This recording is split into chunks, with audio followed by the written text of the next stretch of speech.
সেখানেও আবার ৩ বাংলাদেশি গ্রেপ্তার। পুলিশের জালে বাংলাদেশি আবারও। কিভাবে তারা কারা? এর আগে আমরা বুধবারই দেখেছিলাম যে বেশ কয়েকজন বাংলাদেশিকে গ্রেপ্তার করা হয়েছিল, কিন্তু এবার আরো ৩ জন পুলিশের জালে। কারা এরা, কি আপডেট পাওয়া যাচ্ছে? আরো বিস্তারিত এই বিষয়ে রঞ্জিত জানাতে পারবে। রঞ্জিত, বুধবারই পুলিশের জালে ১০ অনুপ্রবেশকারী সহ ১৫ জন তারা জালে এসেছিল, এবার আরো ৩ জন। কারা এরা, কতদিন ধরে রয়েছে এখানে?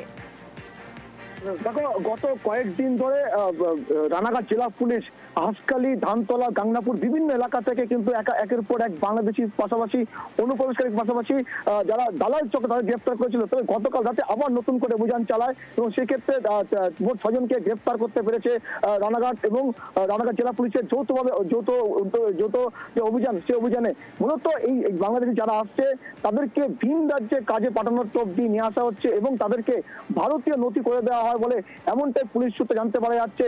তবে এই যে নতুন করে যাদেরকে গ্রেফতার করা হয়েছে তারা কি কারণে এসেছিল সেটা কিন্তু যেমন তদন্ত করে দেখছে।